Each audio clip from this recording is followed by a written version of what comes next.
La star du jour, c'est le fameux timbre édité par la Poste à l'effigie du roi René à l'occasion du 600e anniversaire de sa naissance. Mis en vente à 9 h ce matin, il a suscité un véritable engouement auprès des philatélistes angevins. Et je crois qu'on est victime de notre succès, puisqu'à l'heure où je vous parle, très exactement avec quasiment 3 heures d'ouverture, on a vendu 35 000 timbres sur les 50 000 qui nous étaient dotés d'office pour cette vente anticipée. Les Angevins ont dû faire la queue au bureau de poste créé spécialement pour l'occasion dans les locaux de l'espace Welcome, mais chacun voulait son petit souvenir. Historiquement, je trouve ça intéressant quand on est angevin, ça fait partie du patrimoine, enfin, c'est une curiosité. Qu'est-ce que vous allez faire de ces timbres? Je vais les envoyer, je vais envoyer des enveloppes oblitérées, parce que je trouve que c'est important, un premier jour. Je suis venu à la demande de mon beau-père, qui habite à Banalec en Bretagne, qui collectionne les timbres, et c'est lui qui m'a demandé de venir ici pour lui envoyer le timbre du premier jour.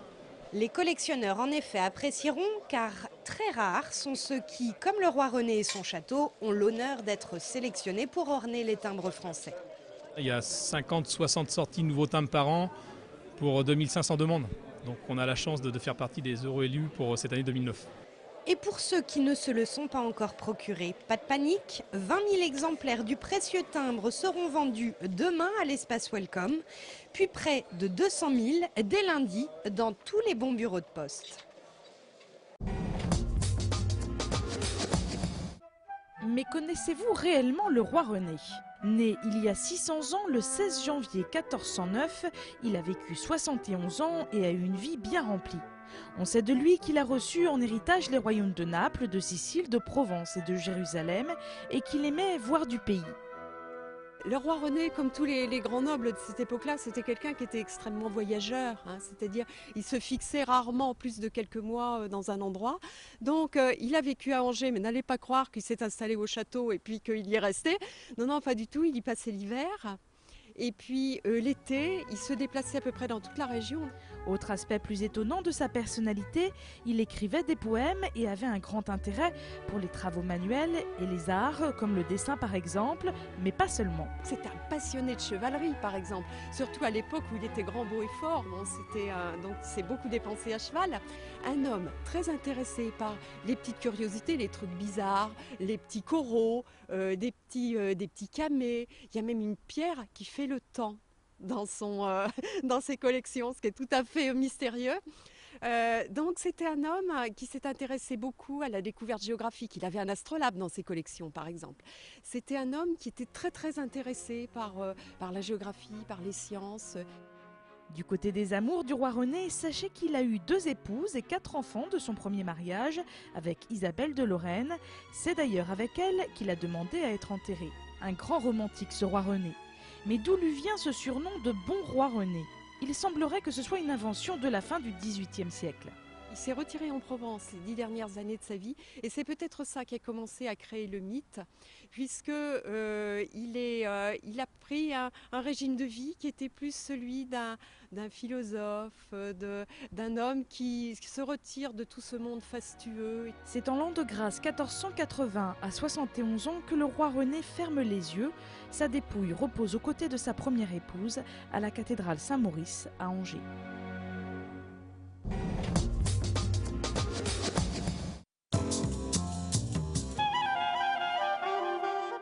Gérard Sieslik, l'administrateur du château d'Angers, sera ce week-end l'invité du magazine C'est-à-dire. Lors de l'enregistrement de l'émission cet après-midi, il est notamment largement revenu sur l'incendie qui a touché le monument voici quelques jours. Il a également évoqué le 600e anniversaire de la naissance du roi René. Et puis Gérard Sieslik s'est exprimé publiquement pour la première fois sur la mise en lumière du château par l'artiste rennais Yann Kersalé qui suscite une polémique. J'ai tout de suite été séduit par l'idée de rendre cette forteresse qui le jour est fortement défensive, donc presque agressive puisqu'elle doit être dissuasive, et la nuit devenait poétique. Et moi j'ai trouvé cette idée extrêmement intéressante. Lorsque l'inauguration a eu lieu, on a pu discuter un petit peu avec Yann Kersalé et on a convenu que peut-être il serait souhaitable d'aller un petit peu plus loin dans le fait de souligner l'architecture du monument. Et je crois que Yann Kersalé a accepté cette idée et il y aura certainement un complément qui sera apporté pour souligner l'architecture de ce monument. Mais je crois très sincèrement que tout ce qui peut contribuer à faire lire différemment notre patrimoine est positif. Nouveau coup dur pour les salariés de l'usine Packard Bell, située dans le quartier de Belle-Beille à Angers. Ce ne sont plus 140 postes qui devraient être supprimés comme le prévoyait un premier plan social, mais 240. Depuis le rachat de Packard Bell par le groupe Acer, l'entreprise a connu de nombreux rebondissements. Seule consolation pour les salariés, Acer a ouvert un centre de réparation d'ordinateurs sur le même site. Un centre qui emploie déjà une trentaine de salariés. 70 postes sont encore à pourvoir et le seront très certainement par les salariés de Packard Bell. Pour le moment, rien n'est encore finalisé. Les négociations avec les partenaires sociaux sont en cours. Des décisions seront prises vers la mi-février. C'est pas répétitif du tout. Et à la fois, il y a quand même des choses qu'on retrouve. Là, par exemple, je disais à mon ami, quel va être le jingle cette année ?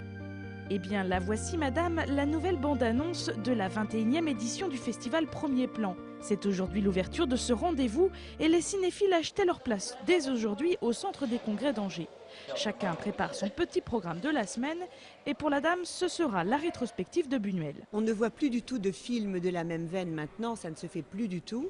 Et donc ça va être extrêmement agréable de revoir des anciens films dont on se souvient bien sûr et qu'on n'a pas la chance de voir autrement. Et pour les indécis, voici un petit résumé des temps forts du week-end. Donc le démarrage des compétitions de premiers films, court-métrage, film d'école, long-métrage, court-métrage français au Centre des Congrès, 2 avant-premières, dont un film présenté et en présence d'Amos Guitaille, Jeanne Moreau et de Jérôme Clément, Plus tard tu comprendras, et le film d'une Angevine, Fabienne Godet, qui s'appelle « Ne me libérez pas, je m'en charge ». Premier Plan, c'est en ce moment et jusqu'au 25 janvier prochain.